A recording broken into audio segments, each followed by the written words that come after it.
নয়নতারা ফুল কোনো যত্ন লাগে না, বুনে রাখলেই মাশাআল্লাহ খুব সুন্দর ফুল হয়। সকালে একটা হেলদি ড্রিঙ্কস যেটা শরীরের জন্য খুবই উপকার, সেটা ডাব হতে পারে, কুসুম গরম পানিও হতে পারে। আসসালামু আলাইকুম মাই ইউটিউব ফ্যামিলি, কেমন আছেন সবাই? আশা রাখছি ভালো।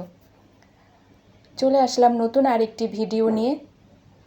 এখানে ডাব কাটতেছিলাম আর আমার কিউটি গালটা এখানে দাঁড়িয়ে আছেন। সে হচ্ছে ডাবের ভিতরে যে একটা নরম সফট নারিকেল হয় সেটা খেতে ভীষণ পছন্দ করে। আমরা তো ডাবের পানি খেয়ে নিয়েছি আর এদিকে হাজব্যান্ডের জন্য একটু হচ্ছে সোডা পানি রেডি করে নিলাম। এটা মানে করে রাখবো, সে নামাজ পড়ার পরে আবার শুয়ে আসে, কারণ ইদানিং সে আবার খেলা দেখে, যার কারণে দেখা যায় যে সকালবেলা তাকে আর ডাকা হয় না। সে ফজর নামাজের পরে আবার একটা ঘুম দেয়। আর এমনি তো দিনের রেস্ট নেওয়ার তেমন কোনো সুযোগ থাকে না, যার কারণে আমিও কিছু বলি না। এটা আমি রেডি করে রেখে চলে গেলাম আমি আমার কাজে। আর প্রথমে আমি আমার গাছের জন্য গাছের হেলদি ড্রিঙ্কসটাও কিন্তু রেডি করে নিচ্ছি। এটা আমি সব সময় রাখতে চেষ্টা করি, কারণ এইভাবে বারান্দার গাছ বাঁচিয়ে রাখার জন্য, সুন্দর করার জন্য এটা অনেক উপকারী, যেটা আমি সব সময় করতে চেষ্টা করি। আর এই যে আমার এই গাছটা এখানে ভালোই আছেন আলহামদুলিল্লাহ। আর এদিকে হচ্ছে যে বাচ্চাদের জন্য নাস্তাও রেডি করে নিচ্ছিলাম। ফ্রিজে আগেই রুটিটা বানিয়ে রেখেছিলাম, গতকালকে যে রুটি বানিয়েছিলাম সেখান থেকেই কয়েকটা রেখে দিয়েছি, সেটাই এখন ভেজে নিচ্ছিলাম। আর অপর পাশে ভাতও বসিয়ে দিয়েছি, গরম পানি দিয়েছি, ঝটপট হয়ে যাবে। আর মাঝে একটা ডিম পুজো করে নেব, একটা না দুই বাচ্চার জন্য টিফিনের জন্য করে নেব। আর ওদেরকে আজকে সকালে দিব হচ্ছে যে একটু অল্প একটু আমমুড়ি খেয়ে যাবে। আজকে তো ভাত আমি বসাইছি একটু পরে, যার কারণে একটু ভারী খাবার হচ্ছে যে ছেলেটাকে দিতে হয়। আমমুড়িটাই আজকে সকালে ওকে দিব। একটা সংসার আসলে টিকে থাকে হচ্ছে ভালোবাসায়। শুধু ভালোবাসা বলতে যে অন্যরকম কিছু সেরকম না। ভালোবাসা বলতে প্রত্যেকটা সদস্যদের খেয়াল রাখা, তাদেরকে প্রপারভাবে সব কিছু টেক কেয়ার করা। এদিকে কিন্তু কথা বলতে বলতে আমি আমার সবজিগুলো কিন্তু কেটে নিয়েছিলাম।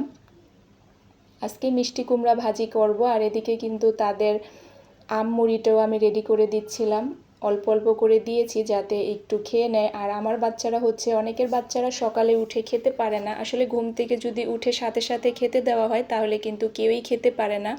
ওরা হচ্ছে সকালবেলা উঠে ফজর নামাজ পড়ে, তো ওরা দেখা যায় বেশ আগেই উঠে, 1 ঘন্টা 1.5 ঘন্টা হয়ে যায় ওদের স্কুলে যাওয়ার আগে উঠা হয়। তো ওরা ফজর নামাজ পড়ে, কোরআন পড়ে, তারপরে আবার ওদের পড়ারও কিন্তু একটু রিভিশন দেওয়ার আধা ঘন্টা থেকে 40 মিনিট সময় পায়। আমি আমার বাচ্চাদেরকে চেষ্টা করি 10:30 11টার মধ্যে রাতে শোয়াই দিতে, যাতে হচ্ছে সকালবেলা ওরা উঠতে পারে।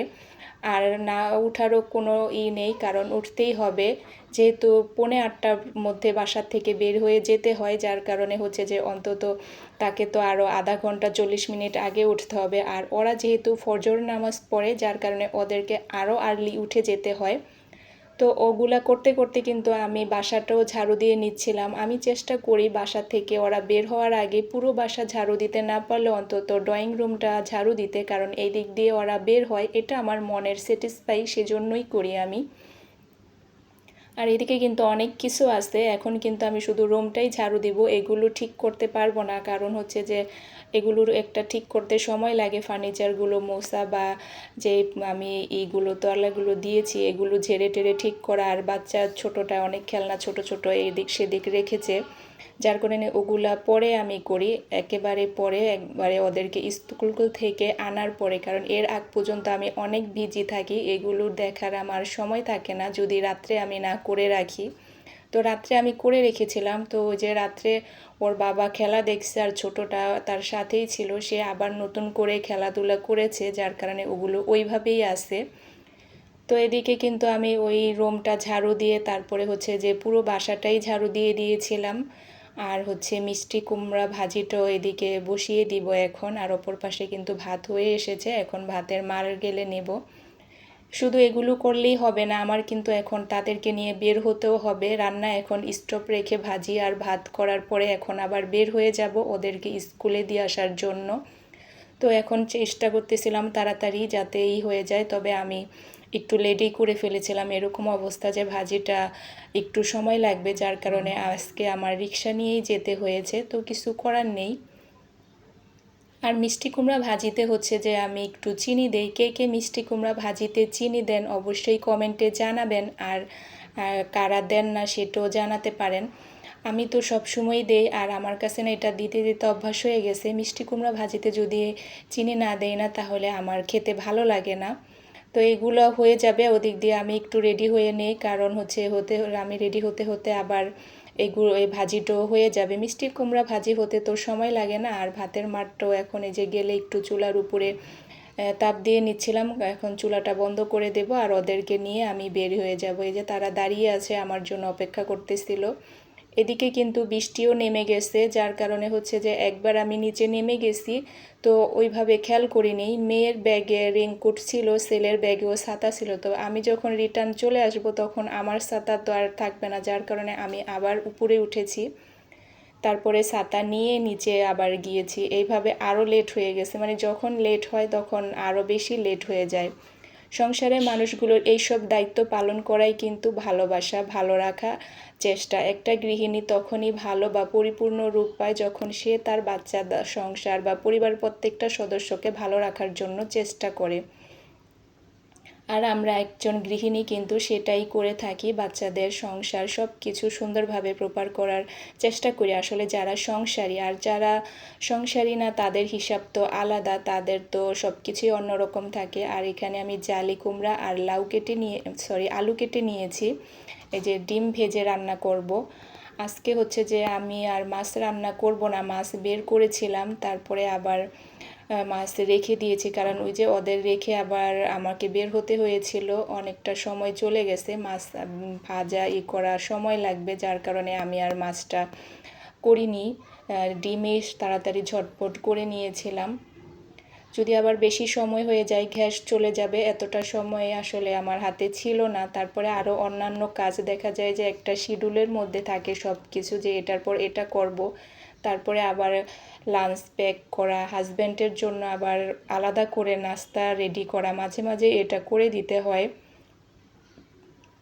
তো খুব ভালোভাবে কিন্তু আমি মশলাটা কষিয়ে নিয়েছিলাম। আরও রান্না করিনি, আমার গতকালকের লেফটোভার কিছু কলিজা ভুনা ছিল, যার কারণে হচ্ছে যে আমি ওইটা দিয়ে এগুলো দিয়ে দেখা যাবে যে দুপুরে সুন্দরভাবে হয়ে যাবে, যার কারণে হচ্ছে যে আর বেশি নেইনি, প্যারা নেইনি। আপনারা কেমন আছেন? আর আপনাদের ভিডিও তো দেখতেছি, তবে সেভাবে ডিটেলসে অনেকেই বলতে পারতেছি না, কারণ বেশি ডিটেলসে যদি বলতে যাই কমেন্ট ব্লক খেয়ে যাই, তাহলে আর দেখাই হয় না ভিডিও, আরও বেশি সমস্যায় পড়তে হয়। আর একবার কমেন্ট ব্লক খেলে না সেটা শুধু বারবার হতেই থাকে। এদিকে আমি কিছু আমও কেটে নিয়েছি, কারণ সকালবেলা হাজব্যান্ডকে আম না দিলে রাতে আসলে তো অনেক রাত্রে আম খাওয়াটাও অত একটা ঠিক না। আর আমার পরে দেখা যায় সব কাজ করতে করতে না রাতে আর ওইভাবে সব কিছু গুছিয়ে দিতেও এনার্জি থাকে না। বাচ্চাদের পড়া, লাস্টে ওদের পড়াইতে পড়াইতে দেখা যায় মাথা গরম হয়ে যায়, কারণ এখন হচ্ছে যে এত এত সিডাব্লিউ এসডাব্লিউ দুইজনেরই এত পরীক্ষা থাকে, সিটি পরীক্ষা থাকে, এগুলো না আর আলাদা একটা পেরেশানি। মানে এটা আসবে ওইটা আসবে, মার্কস তো অনেক কম থাকে, 5 মার্ক, কিন্তু পড়তে হয় না অনেক বেশি। আর ওরা দেখা যায় যে এটা সেটা স্কুল ওইটা, মানে কোচিং, ওরাও অনেক টায়ার্ড থাকে, পড়তে চায় না, বারবার ওদেরকে এটা পড়ো ওইটা করো করতে করতে নিজেই হাঁপিয়ে উঠি। তো এর জন্য দেখা যায় কি আমি সকালে অনেক কিছু নিজের মানে করতে চেষ্টা করি, যাতে রাতে সেভাবে আমার পেরেশানি না হয়। রাতে যদি খেতে চায় তারটাতে সে কেটে খাবে, আমি সকালে সুন্দরভাবে আমার মতো করে গুছিয়ে দিতে আসলে চেষ্টা করি। আমার দায়িত্বটা আমার যতটা সম্ভব আমি চেষ্টা করি প্রপারভাবে করতে। আসলে একটা সংসার টিকে থাকেই ভালোবাসায়, সে ভালোবাসা হচ্ছে নানান ধরনের, ভালোবাসায় কিন্তু এক ধরনের হয় না। এই যে আমার হাজব্যান্ডের জন্য আমি সকালে এখন ব্রেকফাস্টটা রেডি করে নিচ্ছিলাম, একটা ডিমের মধ্যে একটা রুটি দিয়ে দিয়েছি, তারপরে হচ্ছে যে একসাথে এভাবে ভেজে নেই, এভাবে বাচ্চাদের টিফিনেও দেই আমি, আবার মাঝে মাঝে তাকেও করে দেই। একটা শসা কেটে নিয়েছি, আর কিছু বাদাম দিব, আর অল্প একটু কলিজা ভুনা দিব, এটা দিয়ে সে সকালে নাস্তা করে নেবে, আর 1 কাপ ব্ল্যাক কফি দিব।